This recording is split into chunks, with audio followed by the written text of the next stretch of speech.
G'day, Dancer Dave, Riverstone, king of shit hill. And have I got a story for you? You know, one thing that's always confused me about the First Fleet is why they chose Sydney Cove and the pissy little tank stream when they knew Pittwater was another 40 minutes sailing up the coast. Had they gone down Pittwater, they would have gone down the Hawkesbury, they would have eventually found Windsor, but more importantly, they would have found this, South Creek. South Creek, a stream and inlet, runs for numerous miles inland, a constant source of fresh water. But not only that, they would have found it runs next to a floodplain. Thank you, God. A ready-made pasture with plenty of highland for the stock to run up to when it did flood. But here's the thing, I genuinely believe that's what the first colonists in the east coast of Australia did. They came down to Windsor, they discovered South Creek, and they first settled right here in Riverstone. Except here's the one thing. I don't think it was the British. I think it was the Dutch. Oh yeah? Well, where's your evidence? Where's your proof? Well, for the last 3 weeks I've been taking photos around Riverstone, Windsor, Richmond and Penrith of what I believe is supporting evidence of my argument. And that's what's about to follow. Please enjoy. If you don't, you can always change the channel. And let's get started by ripping off Casey and Jojo. That's the Tartarian Troopers, not the Nubian one-hit wonders. Well, that's a Nubian. Shut the fuck up. This is from their very first episode, A Brief History of Australia, Part 1. Link below, and definitely worth the watch. It's also what got me scratching my head. A windmill that size, where Sydney Observatory now stands, in 1805 in a country that used to be called New Holland. Okay. So here it is. I'll leave this picture up while you let it sink in. It is the year 1660. New York is known as New Amsterdam. Australia is known as New Holland. And New Zealand is known as New Zealand. After an island off Denmark called Zealand. Notice a pattern here? Amsterdam is also the site of the world's first stock exchange, so it looks like the Dutch are really kicking ass. What could go wrong? Well, this shitty little island off the coast of France achieved naval supremacy, i.e. became the Star Destroyers of the sea, and knew that the Dutch couldn't go anywhere without going past them, and figured they'd just take what they want, and that's exactly what they did, starting with New Amsterdam.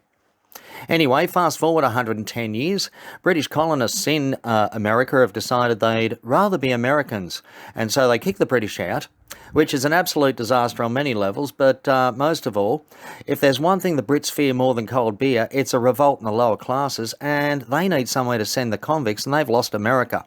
So what do? They put the heavy on the Dutch again and say, we're taking New Holland and New Zealand, and you're going to let us or you won't have access to anything. It's that simple. Now, although the windmill got me scratching my head, it didn't convert me. It wasn't until I was walking down High Street in Penrith that I saw this shop and I thought, hang on, what's going on there? And just as I'm thinking the only thing missing was a loading door where the window was, I see this. Followed by this building with the slanted window frames and the very old clay-baked bricks at the bottom of it. But the thing that really captured my attention was the chimneys. Now, I'm not pretending to be an expert on Dutch chimneys, Dutch ovens, yes, but hey, what bloke isn't? The one thing I'm absolutely positive of, though, this is not British. What have we got here? So I looked at the other chimney, and that was even more intriguing. This is Penrith, mind you. We shouldn't be finding anything that's really out of the ordinary here. Okay, we're beyond scratching our heads now. This is starting to get weird. Okay, and even weirder when I take a closer look at the bricks. This becomes a recurring feature in Riverstone and Windsor. I'll touch base on it there. And that pretty much would have been the end of it until I saw this driving up Castlereagh Street in Riverstone. Out the corner of my eye, holy crap. Yeah. Alrighty, on to the next pic. This is the front of the house, very historic. Notice the posts. Yeah, this is actually, I mean, you say to anyone in Riverstone, you know, the house with the posts, every one of them knows what they're talking about. And once again, no Australian would ever look at something like this and think, oh yeah, that's more than 200 years old, because we've been brainwashed since the age of 8 or 9 to know that's impossible. And every 26th of January, we reinforce the message. Right, these are the oldest bricks in Australia. There's a building up the road that's reportedly the oldest in Riverstone, but I'm pretty sure they're on par. The reason I say they're the oldest bricks in Australia is because you wouldn't build anything anywhere until you had farming and grazing land, which they first found here. Prior to that, the only construction in the country prior to that would have been at ports, and they would have been fortresses made out of stone. So yeah, these are definitely among the first bricks in the country. It should be noted this is a bond brick design which was used by both the English and the Dutch in the 18th century, so there's a point for the disbelievers.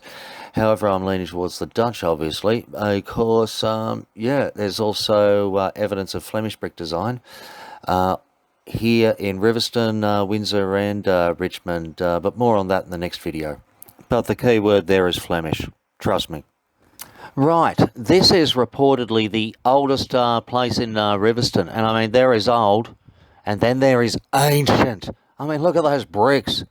I mean, you know, they've restored it, but yet they've used the exact same bricks. I mean, if you saw brickwork like that anywhere in Europe, you'd have no trouble believing it was 400 years old. But once again, we've had it drummed into us since the age of 8 or 9 that that's impossible. And what the mind can't accept, the eye often doesn't see. That's a fact. Oh, and here's some more evidence. Ever notice how the oldest churches in Australia look Dutch? Yeah, there's a reason for that. The same reason they have the bond brick design. Just thought I'd point it out. And here's a view from the back as well. Coincidence? I think not. Oh, and the other thing, I'm pretty sure there was a brick on this building somewhere that would have had the date on it, and that would have been carefully removed and not smashed on the spot. Macquarie would have wanted to see that, and it would have been in the garden centre when it went up in flames in 1882. But hey, you know, that's just a theory. Ancient. Bloody ancient. And once again, look at the bricks. Look at the bricks. Now just look at this majestic erection. Alright, not the best description for a church, but built in 1820 under the watchful eye of Macquarie. It was built by, yes, you guessed it, convicts. Because how else would you get such a perfect finish unless you were using convicts? I mean, forget Brunelleschi. Forget the Renaissance. Forget the Medici family to pay the best builders in Europe. Who needs that when you've got convicts? Convicts! I mean, that was built by convicts. Would have looked pretty ordinary with the wooden shutters, though, because according to the history we've been taught, this was before glass had arrived in Australia. Pretty big windows, considering they got no glass. But hey, each to their own. Ditto and convicts, convicts, convicts. And now's as good a time as any to remind everyone that there's only two things historians agree on. And they are, the word history comes from the words his story, and history is written by the winners, i.e. the person that gets conquered and wiped out does not get to record what happened prior to that. The person that wipes them out and conquers their country gets to record what happened. Do you get it? Alright, good. Right, in case no one's noticed yet, when I'm not barring up over bricks, I've got a hard on for chimneys. Oh, and look at these ones. It's pretty gay, I know, just look at them, but look at them.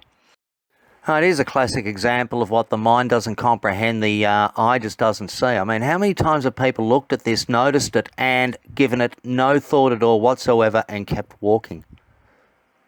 And it's the exact same as the down the other end as well. I've seen this exact same style and design in Maori lodges in New Zealand that it supposedly predated the British. I'll tack them on at the end. Kamate, kara, kara, kamate, kara, yeah. Now this one I like. If you're looking at brickwork like this anywhere in Europe, you'd have absolutely no trouble believing it was over 400 years old. But, you know, I'm harping on, but you're getting the point, aren't you?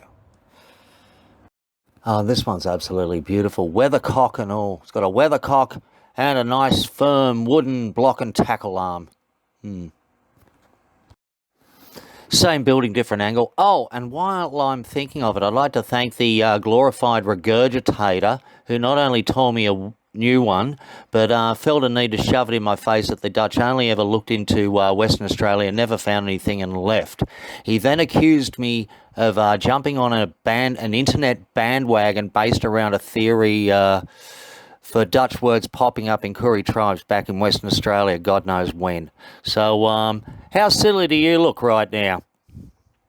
Oh, and thanks for steering me towards WA. I think I may have found conclusive evidence there. And yet another stupidly old church looking like it was built by the Dutch. Too easy. This is Australia's first Masonic temple, dated 1861. Yeah, right. Now Blake's music tuition. Well, at least one bloke knows what he's on about. And this is King Neptune carved into a cliff face on the waterfront in Balmain, by whom no one knows, when no one knows, how this fits into anything. I have no idea. I just thought I'd show everyone this photo I took recently, because another 3 months from now it's going to be reclaimed by nature and hopefully forgotten by the local council. Don't need the archaeologists getting in the way of new mariners. And welcome to Richmond. If I lived in Richmond, yiddle-diddle-diddle-diddle-diddle. Now here's an 18th century Dutch manor that would spread anyone's legs. Hell, that'd even get me on my knees. Jesus, beautiful. Moving right along. Same building as before, just look at the balcony. Look at the balcony. I'll come back to that. One more example from Richmond. One more from Windsor. And now let's cross to Western Australia for what I promised you. But first, let's pay tribute to those convicts once again. Now, we've had a medieval style, an Elizabethan style, a Victorian style, a Greco-Roman style, but we've never had a conviction style because these guys weren't limited to one thing. They could build anything in any style. And once again, if you want that perfect finish, you can't go past convicts. Now, it was while I was admiring just the outright beauty of Fremantle that I got hit in the face with two epiphanies. So let's just recreate the moment. My God, look how beautiful that is. That's what George Street, Sydney would have looked like before all the renovations, refurbishments, expansions, remodelling, yada, yada, yada. I mean, the original walls and foundations are still in there somewhere along those streets in Sydney, but yeah, they've really ruined what was absolutely beautiful. But here we have a perfectly preserved timepiece. Let's enjoy it. That's what I was thinking. Just taking it in, absolutely beautiful. Yeah. And then we got to the intersection. First I looked at this building, absolutely beautiful. Kapow! Kapow! It was like I was hit in the face with a cold mullet twice in a row. Yep, both epiphanies. The first one, although the stone blocks that we used for the walls and foundations of all these buildings were cut locally, all the fancy bits and pieces that give them their style, their character and their look were precast overseas, transported to Australia and then put on as a finishing touch. Yeah, they would have been precast in the Netherlands, shipped down to the Cape, and from the Cape distributed to Perth, Port Adelaide, Sydney, Windsor, and New Zealand. So we haven't got a scattering of colonies here. We've actually got a Southern Empire in the making. No wonder the British wanted to ruin the party. And the second epiphany, get ready for it. Where does Lego come from? Denmark. Where's Legoland? Amsterdam. Lego is a scaled-down version of how the Dutch used to build their cities. The main blocks first and then the fancy bits on last. And I know they just didn't throw facades onto structures that were already there. I know they built the foundations and walls beyond all doubt. How do I know this? Because every street looks like it's made out of Lego. It fits together like Lego perfectly. And just for bonus points, how do you make a Dutch building look like an English building? You add a cast iron balcony, some sort of awning, and convert a few windows into doors. And that's pretty much it. Oh, and then you rewrite history, of course. And here we are back in Riverstone, outside Riverstone Public School. And the date reads 1928. But you notice it doesn't say built 1928. It's basically a red herring. The school might have opened in 1928. But I know for one thing for sure, the New South Wales Government and Education Department didn't give a rat's crap about Riverstone back then. And a few wooden buildings is the most they could have hoped for. But having said that, look what's across the road.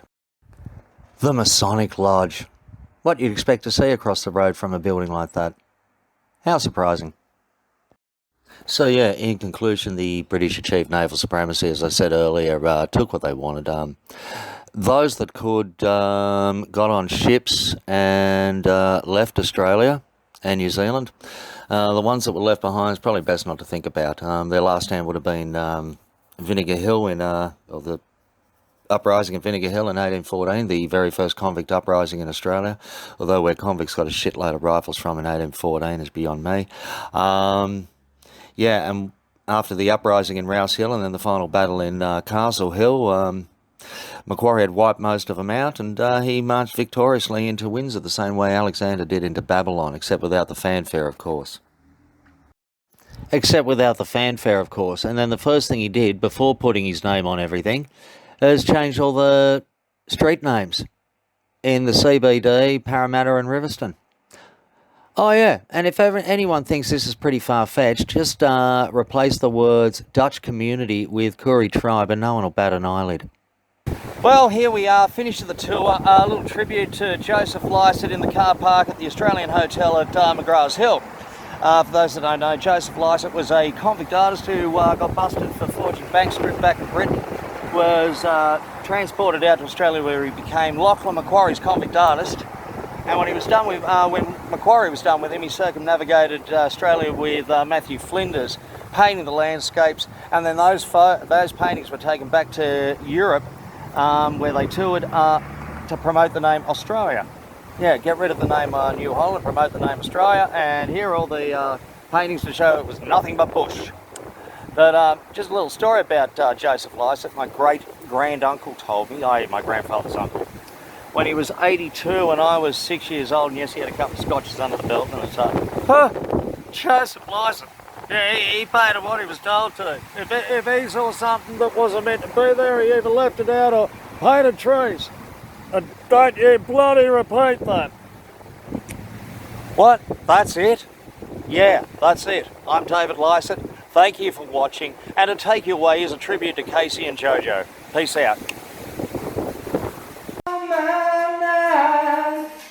I pray with someone like you, and I thank God that I finally found you.